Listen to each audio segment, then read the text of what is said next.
어르신, 여기 일은 젊은 사람들이 알아서 합니다. 세상 돌아가는 거 모르시죠? 시장 골목에서 80살 할아버지가 젊은 변호사들에게 무시당하는 순간입니다. 하지만 이 할아버지에게는 아무도 모르는 특별한 과거가 있었습니다. 글씨는 평생 봤지. 세금 문서만 수십만 장 봤어. 과연 이 한마디가 어떤 의미일까요? 낡은 돋보기를 쓴 노인이 계약서를 들여다보는 순간 모든 것이 뒤바뀌기 시작합니다. 조롱당하던 할아버지가 마침내 입을 열었을 때 법정 안의 모든 사람들이 무릎을 꿇게 되는 놀라운 반전이 기다리고 있습니다. 단순해 보였던 사기 사건 뒤에 숨겨진 진실은 과연 무엇일까요? 안녕하세요. 저는 한도윤입니다. 올해 80살이에요. 젊은 분들이 보시기에는 그냥 동네 할아버지로 보이실 겁니다. 매일 아침 시장 골목을 산책하며 상인분들과 인사 나누고 손자 하진이와 함께 조용히 살고 있거든요. 하지만 제게는 남들이 잘 모르는 특별한 경험이 있습니다. 30여 년간 국세청에서 세무조사관으로 일했거든요. 가짜 서류와 위조된 계약서를 골라내는 일이 제 전문 분야였어요. 정년퇴직 후에는 평범한 노인으로 지내려 했는데 어느 날 시장에서 벌어진 일 때문에 다시 한번 나서게 되었습니다. 오늘은 그때 있었던 이야기를 여러분께 들려드리려고 합니다. 아침 햇살이 시장 골목을 비스듬히 비쳤습니다. 낡은 간판들 사이로 스며든 빛이 바닥의 물기를 반짝이게 만들었어요. 한도윤은 오래된 회색 모자를 눌러쓰고 천천히 걸었죠. 80살의 나이에 허리는 조금 굽었지만 그의 눈빛만큼은 여전히 또렷했습니다. 안녕하세요, 어르신. 두부가게 사장이 밝게 인사했어요. 도윤은 고개를 끄덕이며 미소를 지었죠. 이 시장에서 그는 모든 상인들과 오랜 인연을 맺고 있었습니다. 정년퇴직 후 이곳에서 보낸 시간이 벌써 10년이 넘었어요. 발걸음이 자연스럽게 떡볶이 냄새가 나는 곳을 향했죠. 평소와 다름없는 아침 산책이었습니다. 하지만 오늘은 뭔가 달랐어요. 조은주가 국물을 젓고 있었습니다. 그런데 그녀의 손이 미세하게 떨리고 있었어요. 평소 활기찬 모습과는 전혀 달랐죠. 얼굴빛도 창백해 보였습니다. 사장님, 무슨 일 있소? 도윤이 조심스럽게 물었어요. 조은주는 깜짝 놀란 듯 고개를 들었죠. 아니에요, 어르신. 별일 아니에요. 말끝이 떨렸습니다. 거짓말인 게 분명했어요. 근처에서 떡볶이를 먹고 있던 손님 둘이 수군거리기 시작했죠. 또 시작이네. 요즘 장사도 안 된다더니. 맞아. 뭔가 문제가 있나 봐. 그들의 목소리가 작지 않았습니다. 일부러 들리게 하는 것 같았어요. 조은주의 어깨가 더욱 움츠러들었죠. 바로 그때였습니다. 양복을 깔끔하게 차려입은 남자가 나타났어요. 송재혁 변호사였죠. 그의 뒤를 따라 또 다른 남자가 걸어왔습니다. 오도헌이었어요. 송재혁은 도윤을 위아래로 훑어보더니 코웃음을 쳤습니다. 어르신, 여기 일은 젊은 사람들이 알아서 합니다. 그의 목소리에는 무시하는 기색이 역력했어요. 세상 돌아가는 거 모르시죠? 괜히 휩쓸리지 마시고요. 주변 사람들이 킥킥거리며 웃기 시작했습니다. 도윤의 귀끝이 붉어졌어요. 하지만 그는 참았죠. 오도헌도 입꼬리를 올리며 끼어들었습니다. 예, 할아버지. 글씨나 똑바로 보이세요? 계약서가 뭔지 알긴 하세요? 노망 났나 봐. 요즘 노인분들이 다 그래. 사람들 사이에서 웃음소리가 점점 커졌어요. 조롱하는 목소리들이 공중에 떠다니는 듯 했습니다. 도윤은 주먹을 꽉 쥐었죠. 하지만 그의 목소리는 낮고 단단했어요. 글씨는 평생 받지. 세금 문서만 수십만 장 받어. 오도원이 더욱 크게 비웃었습니다. 그럼 이 계약서 좀 봐주시죠? 우성개발 인수계약서요. 그는 일부러 큰 소리로 말했어요. 주변 장사꾼들이 고개를 내밀기 시작했죠. 계약금 500만 원, 정식 도장까지 다 찍혀 있어요. 할 말 있으세요? 조은주는 고개를 푹 숙였습니다. 자신 때문에 나이든 어르신이 망신당하는 것 같아 마음이 아팠어요. 도윤은 종이를 받아들였습니다. 그의 손이 약간 떨렸지만 눈빛만큼은 흔들리지 않았어요. 오래된 돋보기를 꺼내 자세히 살펴보기 시작했죠. 몇 분간의 정적이 흘렀습니다. 사람들은 숨을 죽이고 지켜봤어요. 과연 이 노인이 뭘 알 수 있을까 싶었죠. 사업자 등록번호가 첫 줄부터 이상하구먼. 도윤이 천천히 입을 열었습니다. 하이픈 위치가 법에서 정한 자리와 다르오. 인감도장은 번진 자국이 역방향으로 심했네. 사람들이 웅성거리기 시작했어요. 뭔가 전문적인 이야기가 나오고 있었죠. 스캔해서 프린트한 다음 다시 찍은 흔적 같소? 날짜 표기도 바뀌었지. 한국식과 외국식이 섞였어. 조은주가 눈을 크게 떴습니다.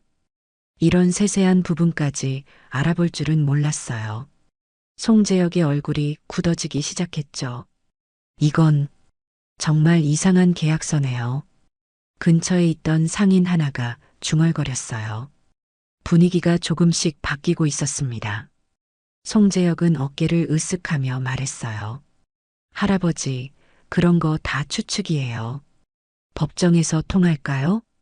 그는 잠시 멈춘 후 더욱 날카롭게 덧붙였습니다.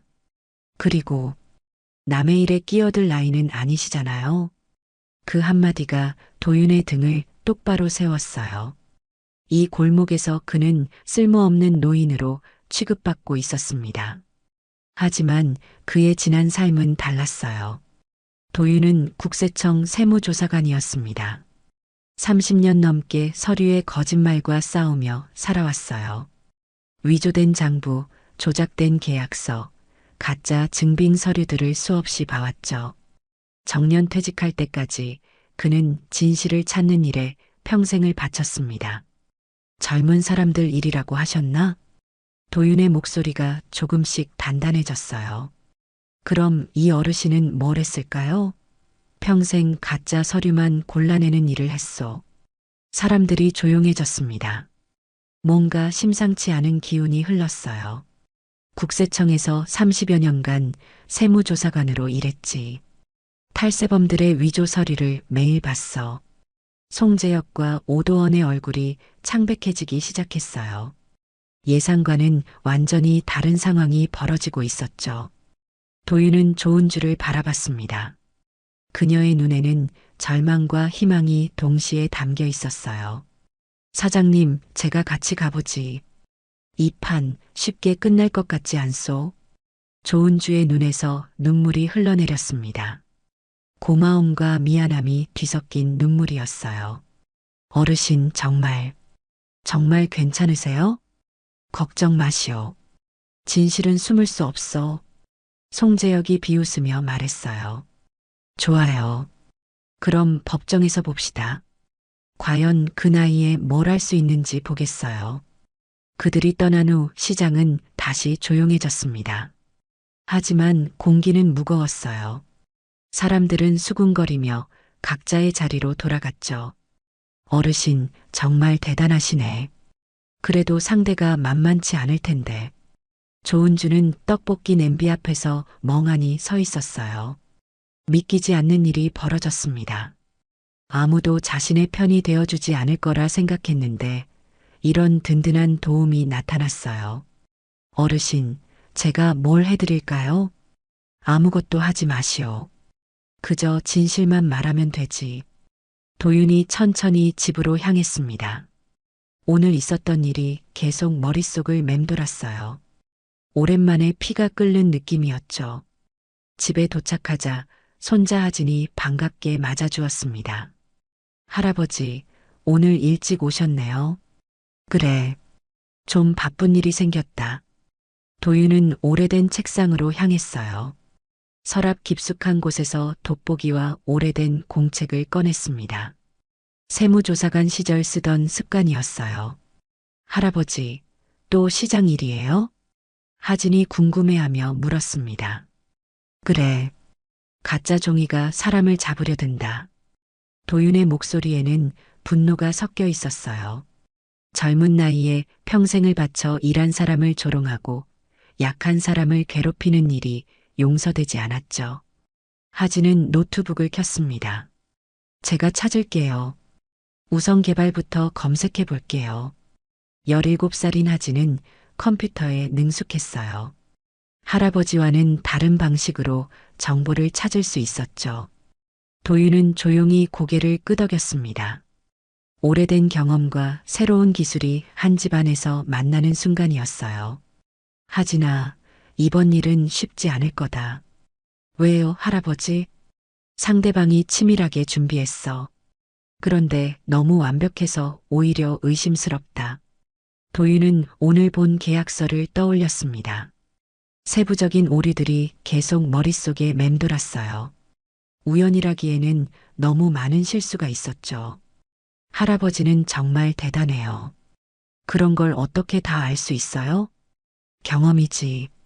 가짜는 아무리 정교해도 어딘가 흔적을 남긴다. 밤이 깊어갔습니다. 하진은 컴퓨터 앞에서 열심히 자료를 찾고 있었고 도윤은 기억을 되짚어보고 있었어요. 세무조사관 시절 그는 수많은 사기범들을 상대했습니다. 그들의 공통점은 항상 완벽해 보이려 한다는 것이었어요. 하지만 바로 그 완벽함이 그들의 약점이 되곤 했죠. 할아버지, 우선 개발에 대한 정보가 많지 않아요. 하진이 화면을 보며 말했습니다. 그럴 줄 알았다. 내일 직접 발로 뛰어보자. 도윤이 일어나 창밖을 바라봤어요. 내일부터 진짜 싸움이 시작될 것이었습니다. 조롱으로 시작된 하루가 결심으로 끝났어요. 80살의 노인이 다시 한번 정의를 위해 나서기로 한 순간이었죠. 그리고 그 옆에는 믿음직한 손자가 함께 있었습니다. 하진아, 내일부터 바쁠 거다. 네, 할아버지. 저도 도울게요. 두 세대가 힘을 합쳐 진실을 찾아 나서는 이야기가 이제 막 시작되었습니다. 누구도 예상하지 못한 반전이 기다리고 있었어요. 다음 날 이른 아침, 도윤과 하진은 역할을 나누기로 했습니다. 부엌 테이블에 노트북과 오래된 수첩이 나란히 놓여 있었어요. 할아버지와 손자 두 세대가 각자의 방식으로 진실을 찾아 나설 준비를 하고 있었죠. 하진아, 너는 컴퓨터로 찾을 수 있는 자료들을 모아봐. 도윤이 돋보기를 닦으며 말했습니다. 법인 등기, 사업자 현황, 전자등기 이력 같은 것들 말이야. 네, 할아버지. 그럼 할아버지는 어디 가세요? 내가 직접 만날 수 있는 사람들을 찾아가 볼 거다. 도윤의 눈빛이 예전보다 더욱 날카로워졌어요. 오랜만에 느끼는 긴장감이었죠. 하진은 노트북 키보드를 두드리기 시작했습니다. 반면 도윤은 오래된 전화번호부를 펼쳤어요. 시대가 달라도 목표는 같았습니다. 첫 번째로 도윤이 찾아간 곳은 등기소였어요. 그곳에는 20년 넘게 알고 지낸 김 과장이 있었습니다. 도윤 씨 웬일이세요? 김 과장이 반갑게 맞아주었어요. 김 과장, 좀 물어볼 게 있어서 왔네. 뭔데요? 말씀하세요. 도윤은 우선 개발에 대해 물어봤습니다. 김 과장은 잠시 컴퓨터를 확인한 후 고개를 갸우뚱했어요. 이상하네요. 우선 개발 사무실 주소는 번듯한데 실제로는 거의 안 나타나는 것 같아요.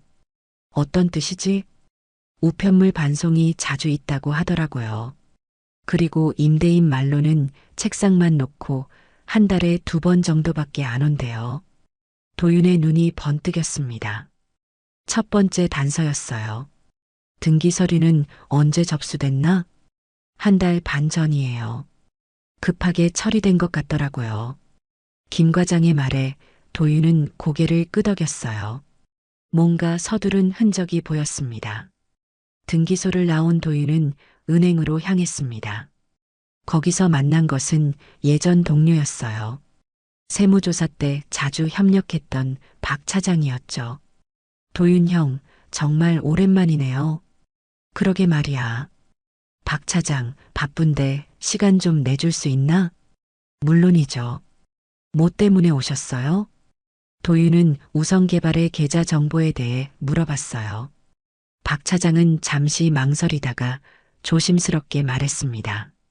형, 정확한 정보는 못 드리지만 그 회사 거래 내역이 좀 이상해요. 어떻게?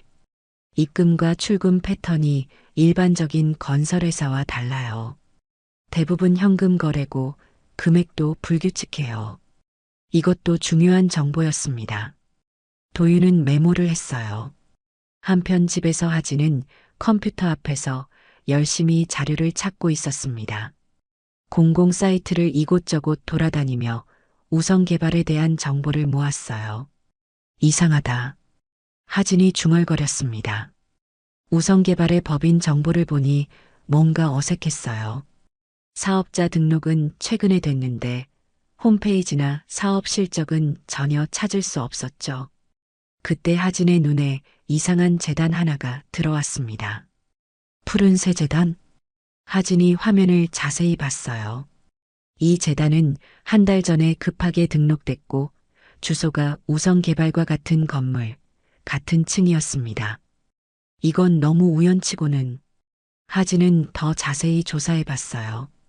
푸른새 재단의 공개 자료를 찾아봤지만 성금의 출처나 사용처가 명확하지 않았습니다. 홍보 기록도 전혀 없었고 전화번호로 걸어봤지만 자주 꺼져 있었어요. 오후에 도윤이 집으로 돌아왔습니다. 하진은 바로 발견한 것을 보고했어요. 할아버지, 이상한 재단이 있어요. 무슨 재단? 푸른새 재단이요. 한 달 전에 급하게 등록됐고 주소가 우성개발과 같은 건물, 같은 층이에요. 도윤의 눈썹이 올라갔습니다. 이건 우연이라고 하기엔 너무 명확한 연결고리였어요. 성금은 어디서 오고 어디로 갔나? 공개 자료로는 흐름이 안 보이는데 홍보 기록이 전혀 없고 전화도 자주 꺼져 있대요. 도윤은 노트를 펼쳤습니다. 점점 퍼즐이 맞춰지고 있었어요. 내일 그 재단에 직접 가보자. 다음 날 오후 도윤은 푸른새 재단이 있다는 건물을 찾아갔습니다. 엘리베이터를 타고 올라가니 정말로 우성개발과 같은 층이었어요. 재단 문을 두드리자 김현도라는 남자가 나왔습니다. 30대 후반으로 보이는 그는 도윤을 보더니 당황하는 기색을 보였어요. 어떻게 오셨나요? 재단에 대해 궁금한 게 있어서 왔습니다. 도윤이 정중하게 말했어요. 김현도는 땀을 흘리기 시작했습니다. 아, 그런데 갑자기 오시면 곤란해요. 미리 연락을 주셨으면. 재단 운영 현황이나 후원자 명단 같은 걸 볼 수 있을까요? 개인정보라서요. 명단은 못 보여줘요. 김현도의 목소리가 떨렸어요. 뭔가 숨기고 있다는 게 분명했습니다. 도윤은 웃으며 말했어요. 그럴 수 있지. 대신 도장을 보여줘. 재단 인감. 도장요? 네, 공식 서류에 쓰는 도장 말이야. 김현도는 더욱 당황하며 서류 봉투를 뒤졌습니다. 잠시 후 도장을 꺼냈는데 그것은 기름때가 전혀 없는 신품이었어요. 도윤은 속으로 웃었습니다. 자선단체가 이렇게 깨끗한 도장을 쓸 리가 없었죠. 자선단체가 이렇게 깨끗한 도장을 쓰는가. 고맙네. 도윤은 정중히 인사하고 나왔어요. 신품 도장은 급조의 상징이었습니다. 집으로 돌아온 도윤은 하진에게 오늘 있었던 일을 말해줬어요. 도장이 완전히 새 거였다고요? 그래. 기름때 하나 없는 새 도장이었어. 하진이 고개를 끄덕였습니다. 할아버지, 뉴스 검색에서 오만철이라는 사람이 떠요. 오만철? 네. 우성개발 대표 오도원의 아버지예요. 과거에 부실공사로 무리를 빚고 벌금형을 받았대요. 최근에 재기를 시도하고 있다고 나와요. 도윤은 동기를 파악하기 시작했어요. 돈이 급한 집안이구나. 재단을 빨대로 쓰고 피해자를 탈세 프레임에 가둔 다음 반소로 입막음하려는 거야. 수지 맞는 장사인 셈이네요. 그런 셈이지. 도윤의 표정이 굳어졌습니다. 이런 치밀한 계획에 선량한 사람이 당하고 있다는 사실이 화가 났어요. 그날 밤 하진은 더 많은 자료를 찾아봤습니다. 오만철의 과거 사업들을 조사해 보니 부실 공사뿐만 아니라 여러 차례 법적 문제가 있었어요.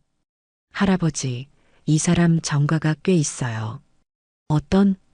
건설업체 운영할 때 자재비 빼돌리기, 하청업체 대금 미지급, 심지어 세금 포탈도 있었어요. 도윤은 고개를 끄덕였어요. 예상했던 패턴이었습니다. 아버지가 그런 식으로 살았으니 아들도 비슷할 거야. 다음 날 아침 도윤과 하진은 시장 상인회 회장을 만나러 갔습니다.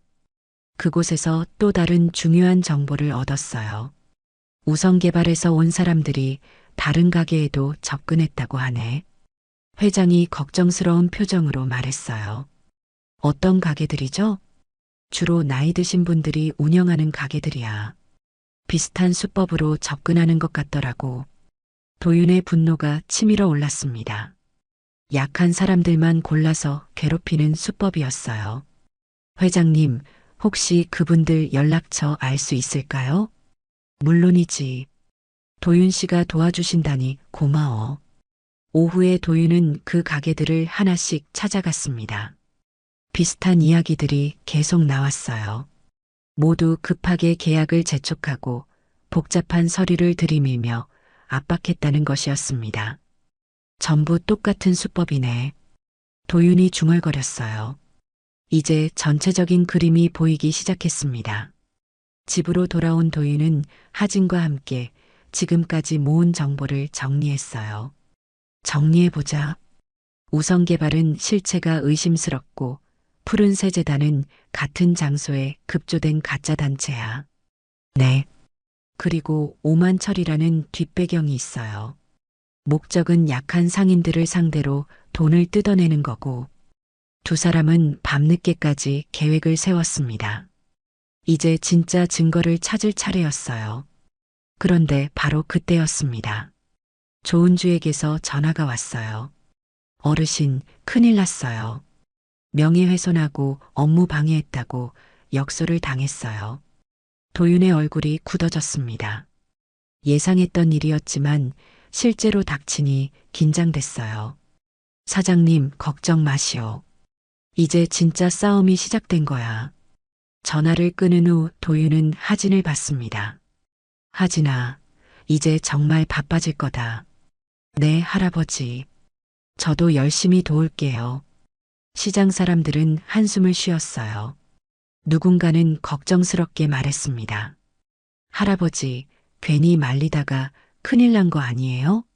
하지만 도윤은 흔들리지 않았습니다. 진실은 길을 찾는다. 그의 목소리에는 확신이 담겨 있었어요. 지금까지 모은 증거들이 있었고 무엇보다 정의에 대한 믿음이 있었습니다. 밤이 깊어갔지만 도윤과 하진은 계속 작업했어요. 발품과 클릭, 서로 다른 방식이지만 같은 목표를 향해 나아가고 있었습니다. 허술한 진실의 실밥들이 하나씩 드러나고 있었어요. 이제 그 실밥들을 엮어서 큰 그림을 완성할 차례였습니다. 첫 재판날 아침, 도윤은 평소보다 일찍 일어났습니다. 거울 앞에서 넥타이를 매며 깊게 숨을 들이쉬었어요. 오랜만에 느끼는 긴장감이었죠. 옆에서 하진이 할아버지의 서류 가방을 정리해주고 있었습니다. 할아버지, 떨리세요? 조금은 그렇구나. 하지만 진실이 우리 편이야. 도윤의 목소리는 단단했지만 손끝이 미세하게 떨리고 있었어요. 법원 앞에 도착하자 이미 많은 사람들이 모여 있었습니다. 시장 사람들이 방청석을 채우려고 기다리고 있었어요. 조은주는 창백한 얼굴로 서 있었죠. 어르신, 정말 죄송해요. 어르신까지 이런 일에. 걱정 마시오. 오늘이 시작이야. 도윤이 조은주의 어깨를 가볍게 두드렸습니다. 법정 안으로 들어가자 웅장한 분위기가 압도적이었어요. 방청석에는 시장 상인들이 하나둘 자리를 잡았습니다. 반대편에는 양복을 차려입은 송재혁과 오도원이 앉아 있었어요. 저기 할아버지 보이세요? 송재혁이 오도원에게 속삭였습니다. 오늘 제대로 망신 주죠. 두 사람은 비웃으며 서류를 정리했어요. 모두 일어서십시오. 법정 경위의 목소리가 울렸습니다. 배상국 판사가 위엄 있게 입장했어요. 머리가 희끗한 50대 후반의 판사는 법정을 한번 둘러본 후 자리에 앉았습니다. 재판을 시작하겠습니다. 배상국 판사의 목소리가 법정에 울렸어요. 도윤은 증인석에 서기 위해 천천히 일어났습니다. 그의 모습을 본 송재혁이 씁쓸한 미소를 지었어요. 기다렸다는 듯한 표정이었죠. 증인은 몇 살이십니까? 송재혁이 첫 질문을 던졌습니다. 80입니다. 서류를 보실 때 돋보기 없이는 못 보시죠? 법정에서 작은 웃음소리가 새어나왔어요. 방청석 일부에서 킥킥거리는 소리가 들렸습니다. 송재혁은 더욱 공격적으로 나왔어요. 재판장님, 80살 노인분의 추측을 증거로 삼을 수는 없습니다. 배상국 판사가 고개를 끄덕였습니다. 그의 표정에서도 약간의 의구심이 엿보였어요. 증인은 감정이 아닌 사실만 말하십시오. 추측은 배제합니다. 판사의 차가운 목소리가 도윤의 가슴을 찔렀습니다. 나이 때문에 무시당하는 기분이었어요. 도윤은 숨을 고르고 계약서의 형식 오류를 조목조목 설명하기 시작했습니다. 사업자 등록 번호의 하이픈 위치가 법정 규격과 다릅니다. 인감 도장의 번짐 방향이 일반적이지 않아요. 날짜 표기 방식이 중간에 바뀌었죠. 하지만 그의 말이 끝나기도 전에 송재혁이 반격 카드를 꺼냈습니다. 재판장님, 중요한 증거가 있습니다. 송재혁이 서류 뭉치를 들어보였어요. 피고 조은주의 계좌입니다. 법정이 조용해졌습니다. 모든 시선이 송재혁에게 집중됐어요. 푸른새 재단이라는 곳에서 반복적으로 입금이 있었습니다. 그리고 현금 인출도 매우 많았어요. 조은주의 얼굴이 하얗게 질렸습니다. 예상하지 못한 공격이었어요. 이는 명백한 탈세 의심 사안입니다. 방청석이 술렁거리기 시작했어요. 시장 사람들이 웅성거렸습니다. 진짜 그런 거야? 설마 은주 씨가. 배상국 판사가 망치를 두드렸습니다.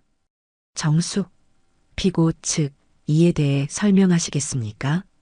조은주는 말문이 막혀 아무 말도 할 수 없었어요. 갑작스러운 상황에 당황한 것이었죠. 도윤이 나섰습니다. 재판장님, 자료의 출처와 절차가 의심스럽습니다. 어떤 면에서 의심스럽다는 겁니까? 이런 개인 금융 정보를 어떻게 입수했는지 의문입니다. 열람과 사본 제출을 위해 시간을 주십시오. 배상국 판사는 잠시 생각한 후 말했어요. 72시간의 시간을 드리겠습니다. 다음 재판에서 충분한 해명을 하시기 바랍니다. 법정이 끝난 후 도윤과 조은주는 복도로 나왔습니다. 조은주는 울음을 참고 있었어요. 어르신, 저 정말 모르겠어요. 푸른새 재단이 뭔지도 모르겠고. 사장님, 진정하시오. 우리가 알아낼 거야. 하지만 시간이 촉박했습니다. 72시간 안에 모든 것을 해결해야 했어요. 도윤과 하진은 바로 행동에 나섰습니다. 먼저 은행을 찾아갔지만 직원들은 비협조적이었어요. 법원 영장이 있어야 합니다. 개인정보 보호 때문에 어려워요. 어디를 가도 벽에 부딪혔습니다. 등기소도 마찬가지였어요. 업무가 밀렸습니다. 시간이 좀 걸릴 것 같아요. 금융감독원에서는 더욱 절망적인 답변이 돌아왔습니다. 정식 접수로 2주 정도 소요됩니다. 도윤의 얼굴이 점점 어두워졌어요. 시간은 흘러가는데 진전이 없었습니다. 아지는 밤새 컴퓨터 앞에서 영수증 사진들을 정리했지만 연결선이 부족했어요. 할아버지, 이렇게 해서는 안 될 것 같아요. 포기할 수는 없다. 다른 방법을 찾아보자. 도윤은 오래된 서류들을 뒤지기 시작했습니다. 세무조사관 시절의 기록들, 개인적으로 보관해온 자료들을 꺼냈어요. 마지막 날 새벽 도윤은 한 장의 종이를 발견했습니다. 오래전 자신이 만든 시장 상생기금 안내문이었어요. 어려운 가게에 익명으로 지원금을 줬던 적이 있었습니다. 그때 사용했던 입금 메모 문구를 기억해냈어요. 설마 그때 쓰던 입금 메모 문구가 푸른 세제단과 비슷하게 쓰였나? 도윤이 중얼거렸습니다. 하진이 고개를 들었어요. 할아버지, 정말 같은 표현이에요. 누군가 따라 쓴 거예요. 헷갈리게 하려고요.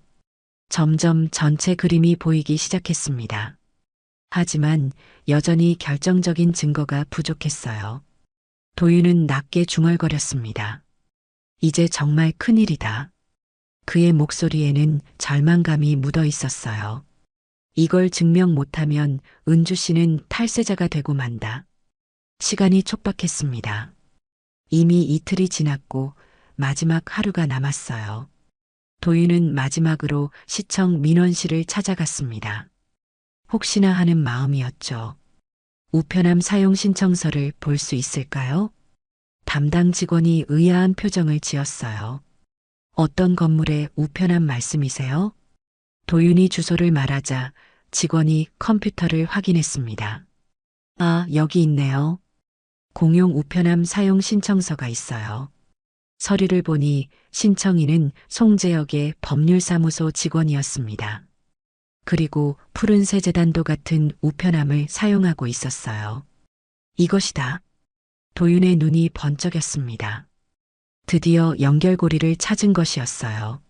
하지만 이것만으로는 부족했습니다. 더 강력한 증거가 필요했죠.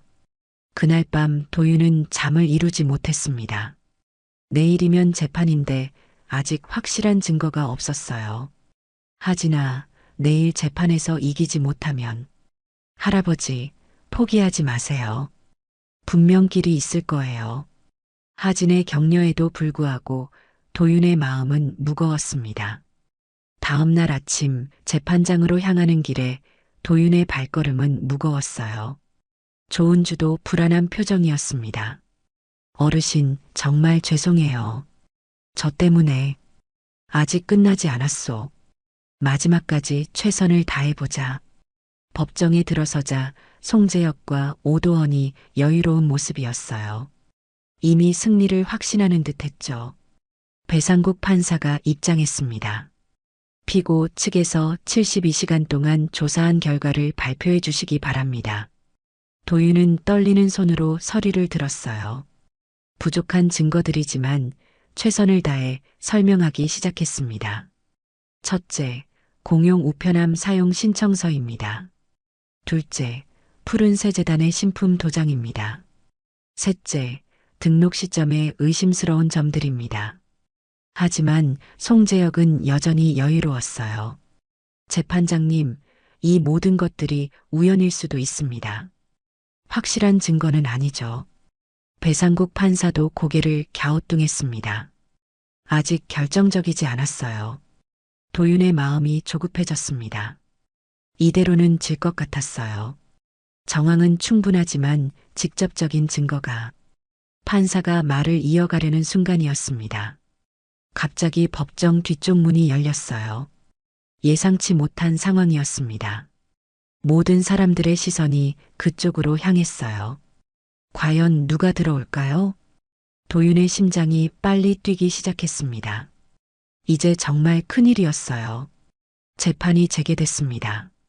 도윤은 서둘러 모은 세 줄의 증거를 법정 탁자 위에 조심스럽게 놓았어요.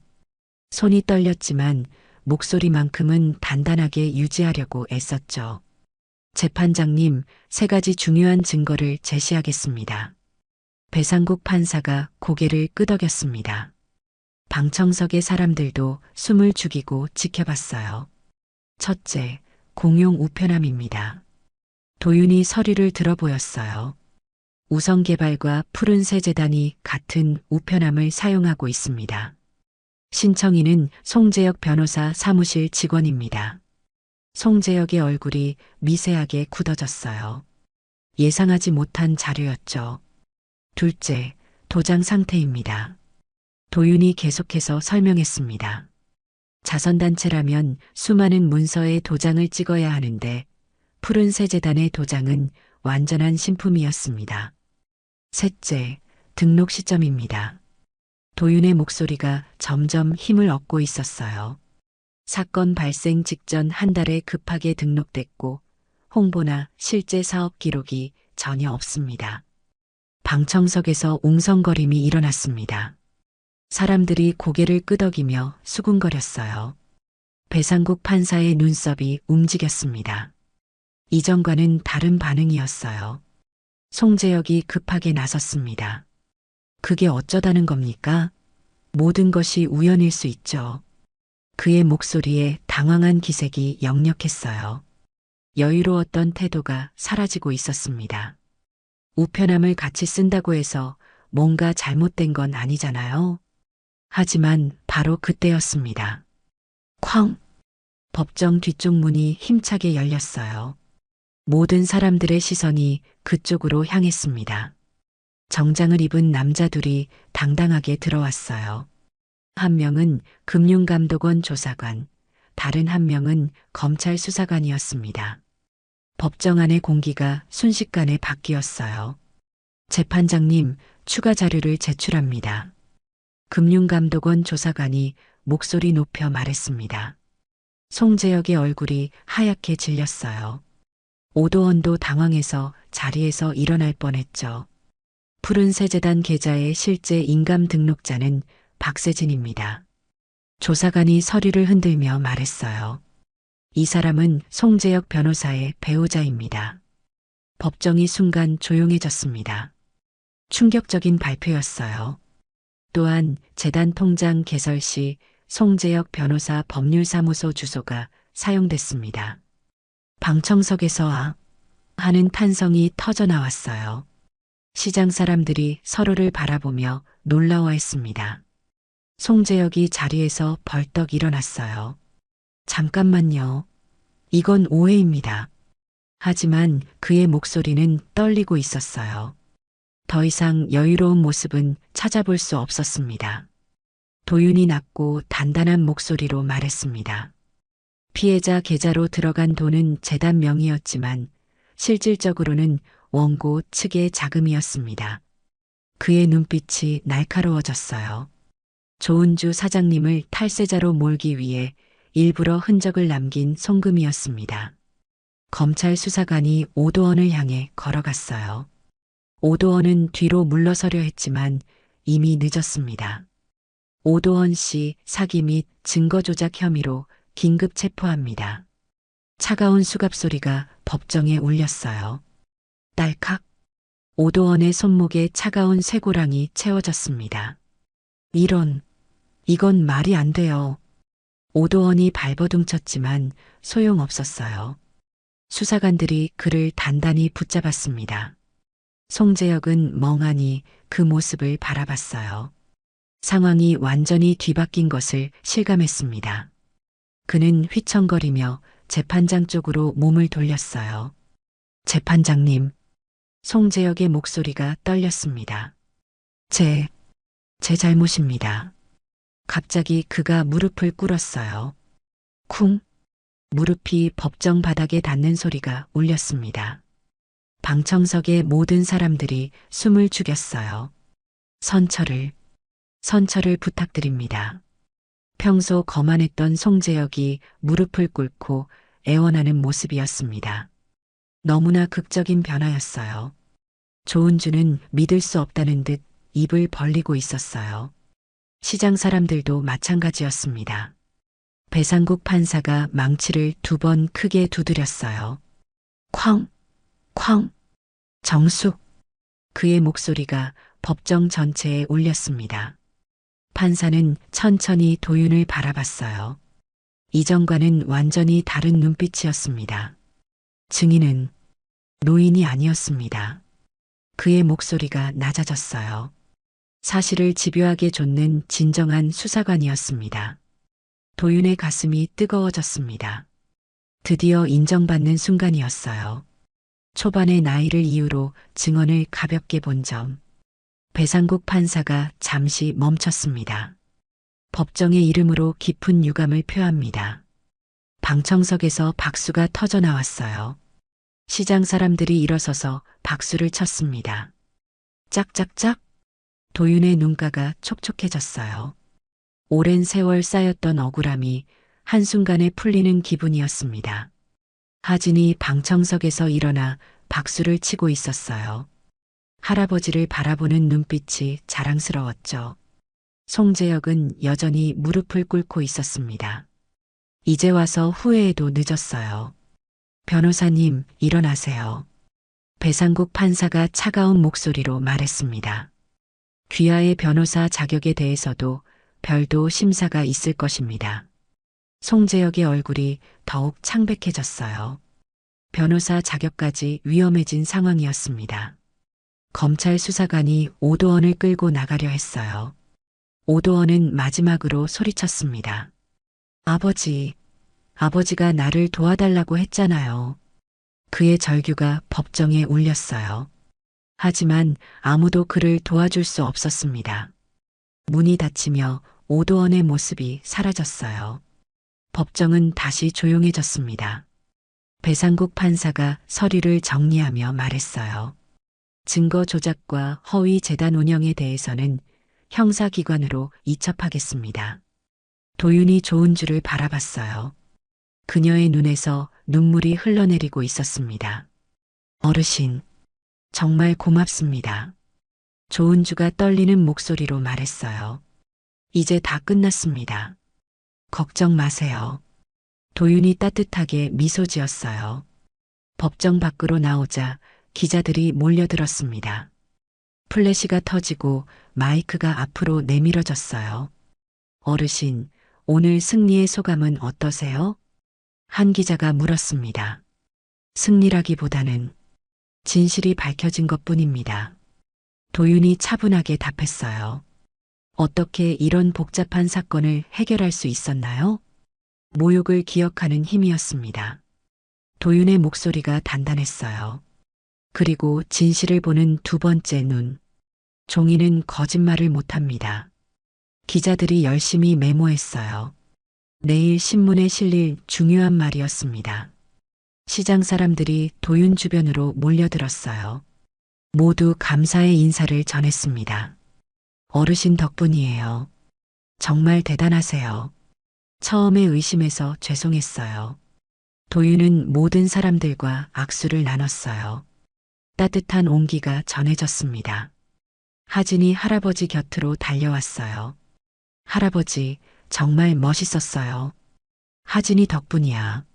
내가 컴퓨터로 찾아준 자료가 있었기에 가능했어. 할아버지와 손자가 서로를 바라보며 미소 지었어요. 2세대가 힘을 합쳐 이뤄낸 승리였습니다. 조은주가 다가와 깊게 고개를 숙였어요. 어르신, 평생 잊지 않겠어요. 사장님, 이제 마음 편히 장사하세요. 네, 정말 고맙습니다.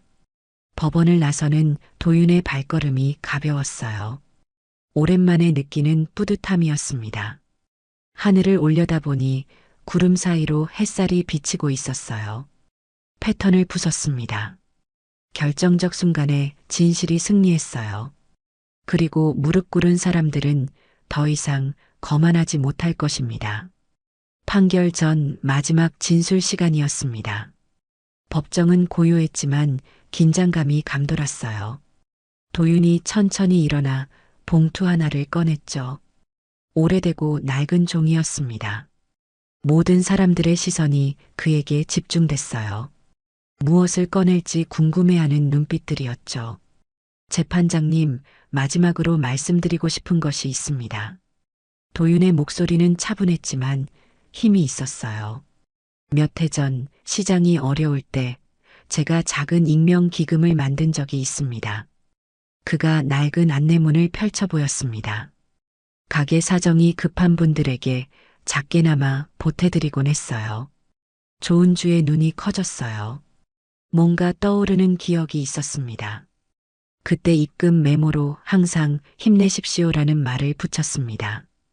도윤이 종이를 가리키며 말했어요. 푸른 세제단이 바로 이 문구를 그대로 따라 썼습니다. 방청석에서 작은 탄성이 터져 나왔습니다. 그래서 처음 기록이 진짜 의심스러워 보였던 겁니다. 조은주가 갑자기 입을 벌렸어요. 그때 알 수 없는 입금이 어르신이셨군요. 그녀의 목소리가 떨렸습니다. 믿을 수 없다는 표정이었어요. 도윤은 부드럽게 미소만 지었습니다. 말로 확인해주지 않았지만 모든 것을 알 수 있었어요. 그래서 모든 수상한 흔적이 더욱 수상해졌습니다. 도윤이 설명을 이어갔어요. 선한 흔적을 나쁜 흉내가 덮어 씌웠으니까요. 오늘 그 덮개를 벗겨낸 것뿐입니다. 배상국 판사가 고개를 끄덕이며 판결문을 들었습니다. 법정 안에 모든 사람들이 숨을 죽였어요. 원고의 청구는 전부 기각합니다. 첫 문장부터 강력했습니다. 시장 사람들이 서로를 바라보며 안도의 한숨을 쉬었어요. 피고 조은주에 대한 명예훼손은 인정되지 않습니다. 조은주의 어깨에서 무거운 짐이 내려가는 것 같았어요. 원고 오도원은 피고에게 손해배상 1천만 원을 지급할 것을 명합니다. 방청석에서 작은 환호성이 터져 나왔습니다. 증거 조작 및 허위 재단 운영 등에 대해서는 형사기관에 이첩합니다. 배상국 판사의 목소리가 법정 전체에 울렸어요. 쾅! 마지막 망치 소리와 함께 재판이 끝났습니다. 방청석에서 박수가 터져 나왔어요. 시장 사람들이 일제히 일어서서 박수를 쳤습니다. 짝짝짝! 도윤의 눈가가 촉촉해졌습니다.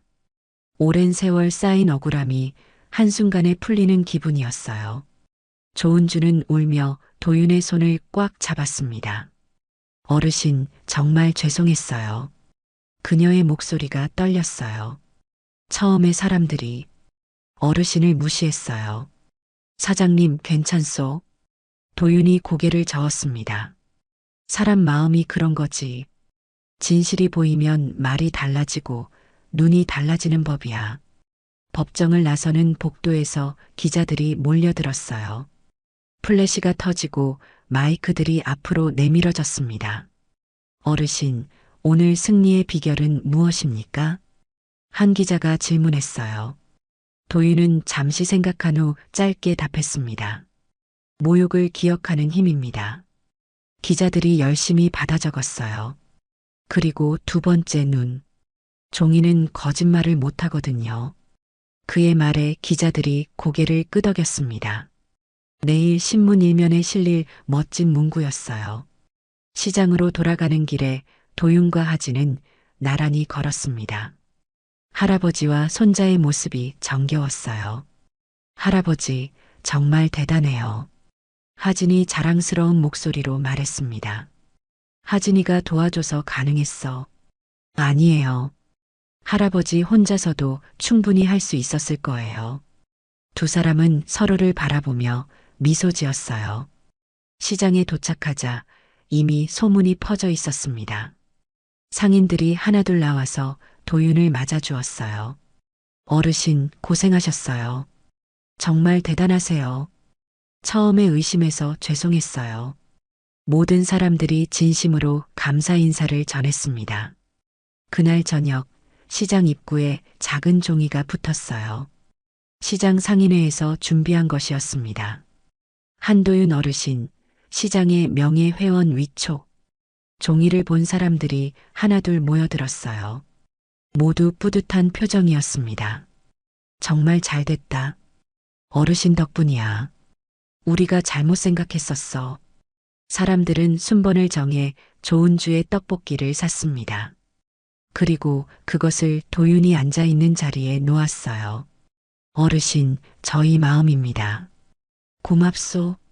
하지만 이렇게까지 할 것은 아니에요. 당연한 거예요. 하진이 옆에서 그 모습을 사진으로 찍었습니다. 할아버지, 정말 멋있어요. 도윤은 하늘을 올려다봤어요. 노을이 참 고왔습니다. 이제 다음 사람을 도울 차례구나. 그의 목소리에는 여전히 힘이 있었어요. 80살의 나이에도 불구하고 정의를 향한 열정은 식지 않았습니다. 마지막으로 조은주가 작은 봉투를 가져왔어요. 어르신, 이거 받아주세요. 뭔가 첫 입금에 대한 답입니다. 도윤이 봉투를 열어보니 돈이 아니었습니다. 시장 사람들의 작은 편지들이 빼곡히 들어 있었어요. 첫 번째 편지를 펼쳐보니 이런 내용이었습니다. 그날 우리도 조롱에 함께 웃었습니다. 정말 미안합니다. 이제는 함께 서겠습니다. 두 번째 편지도 비슷했어요. 어르신의 용기 덕분에 진실을 알았습니다. 앞으로는 겉모습으로 판단하지 않겠습니다. 세 번째 편지에는 이렇게 적혀 있었습니다. 나이가 많다고 무시했던 우리가 부끄럽습니다. 어르신이야말로 진짜 어른이었습니다. 도윤은 편지들을 조심스럽게 접었습니다. 눈가가 다시 촉촉해졌어요. 조롱은 사라지고 존중이 남았습니다. 그리고 그 존중이 또 다른 누군가의 증거가 되어줄 것이었어요. 며칠 후 도윤은 다시 평범한 일상으로 돌아갔습니다. 아침마다 시장을 산책하고 상인들과 인사를 나누며 하루를 시작했어요. 하지만 이제는 달랐습니다. 사람들이 그를 보는 눈빛이 완전히 바뀌었어요. 어르신, 안녕하세요. 오늘도 좋은 하루 되세요. 모든 인사에 진심이 담겨 있었습니다. 어느 날 오후 젊은 상인 하나가 도윤을 찾아왔어요. 어르신, 제가 사기당한 것 같은데 도와주실 수 있나요? 도윤은 미소를 지으며 고개를 끄덕였습니다. 그럼 어떤 일인지 말해보시오. 정의는 한 번의 승리로 끝나지 않습니다. 계속 이어져야 하는 것이었어요. 하진이 학교에서 돌아와 할아버지의 모습을 봤습니다. 할아버지, 또 누군가를 도와주시는 거예요? 그래. 우리가 받은 도움을 다른 사람에게 전해주는 거야. 저도 도울게요. 고맙다, 하진아. 할아버지와 손자는 다시 한번 힘을 합쳤어요. 진실을 찾고 정의를 실현하는 일에 나이는 상관없었습니다. 시장 골목 어디선가 또 다른 이야기가 시작되고 있었어요. 약한 사람을 괴롭히려는 나쁜 사람들이 있다면 그들을 막아설 도윤과 하진이 있었습니다. 80살 할아버지의 두 번째 눈은 여전히 번쩍이고 있었어요. 그리고 17살 손자의 젊은 열정이 그 옆에서 빛나고 있었습니다. 조롱에서 시작된 이야기가 존중으로 끝났어요. 그리고 그 존중 위에서 새로운 희망이 자라나고 있었습니다. 나이는 숫자일 뿐이었어요. 진짜 중요한 것은 정의를 향한 마음과 진실을 보는 눈이었습니다. 도윤의 이야기는 끝났지만 그가 남긴 용기와 희망은 계속 이어질 것이었어요. 시장 골목에 해가 저물어가고 있었습니다. 하지만 내일 아침이면 다시 새로운 하루가 시작될 것이었어요. 그리고 그 새로운 하루에도 도윤은 여전히 그곳에 있을 것입니다. 정의를 지키는 든든한 어른으로 말이에요. 오늘 이야기는 여기까지입니다. 80살 한도윤 어르신의 이야기를 통해 우리는 나이나 겉모습으로 사람을 판단해서는 안 된다는 소중한 교훈을 얻었습니다. 진정한 힘은 경험과 지혜에서 나오며 정의를 향한 의지는 나이와 상관없이 빛을 발한다는 것을 배웠어요. 또한 서로 다른 세대가 힘을 합치면 더 큰 일을 해낼 수 있다는 점도 인상적이었습니다. 무엇보다 진실은 언젠가 반드시 밝혀진다는 희망적인 메시지가 가슴 깊이 와닿았어요. 영상이 마음에 드셨다면 좋아요와 구독 그리고 다른 분들과 함께 이 영상을 공유해 주세요. 그리고 댓글로 여러분은 과연 어떤 선택을 했을지 알려주세요. 당신의 이야기도 기다리고 있습니다.